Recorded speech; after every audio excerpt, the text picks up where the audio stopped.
In 2015, Amazon removed their experimental artificial intelligence hiring tool. Amazon tried to automate the recruiting process by rating candidates using AI. However, the system had been trained on resumes predominantly from men that were submitted to Amazon over a 10-year period.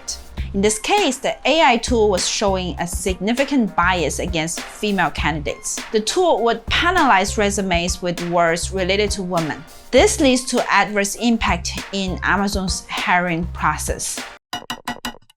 In employment practices such as hiring, promotion, and firing, adverse impact refers to the negative consequence that disproportionately affect a protected group of people. In Amazon's case, female was the protected group that received the adverse impact in the hiring procedures. The federal government prohibits discrimination in employment practices on the basis of race, color, religion, sex, or national origin. Adverse impact occurs when the selection rate for an employment decision works to the disadvantage of a protected class. As a rule of thumb, this occurs when the selection rate for a protected class is less than 80% of the rate of the class with the highest selection rate. This is commonly known as the 4/5 rule. Now let's look at an example of assessing adverse impact using the 4/5 rule.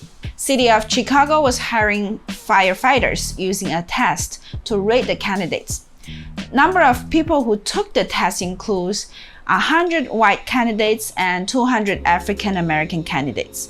They end up hired 50 white candidates and 60 African American candidates. To determine if there was an adverse impact, first we have to identify the selection rate for each group. Note, this refers to the percentage of people hired in certain group rather than the actual amount of people being hired in the group. So the selection rate for a white candidate is 50%, 50 divided by 100. The selection rate for African American candidates was 30%, which is 60 divided by 200. Next, we have to identify the group with the highest selection rate. In this case, the white candidates with selection rate of 50. This is the majority group.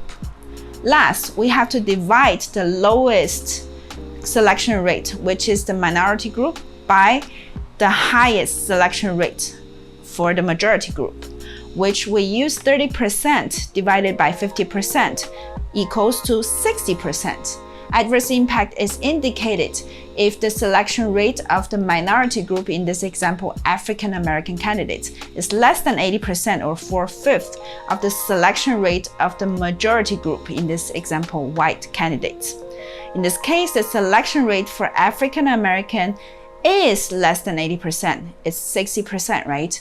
Of the selection rate of the white candidates. Therefore, the test they used showed adverse impact. Note here again that we are comparing the selection rate rather than the actual number of people being selected or hired.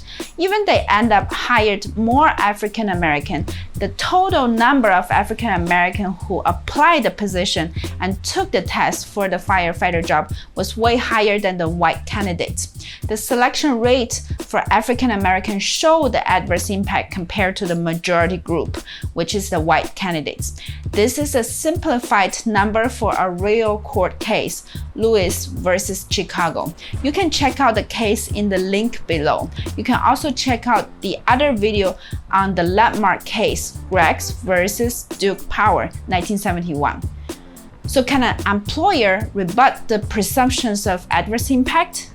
Yes, they can, by validating that the selection procedure is job-related for the position at issue and is consistent with the business necessity or can challenge the validity of the employee's statistical analysis. In the case of Wars Cove Packing Company versus Antonio, a group of non-white workers filed suit in federal district court alleging that Wars Cove practiced discriminatory hiring in violation of Title VII of the Civil Rights Act of 1964.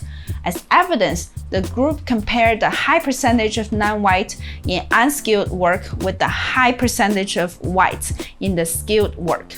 Wars Cove Packing Company contended that their employment practices were based on legitimate business needs and were essential for the efficient and safe operation of their fishing processing plants. They argued that the disparities in the job assignments were due to the nature of the job market and the qualifications required for different roles. The court found that Wards Cove Packing Company had provided sufficient evidence that their hiring and promotion practices were related to business necessities. Now take a moment to look around your workplace, and do you observe any adverse impact on protected group in any of employment practices? Thank you for watching.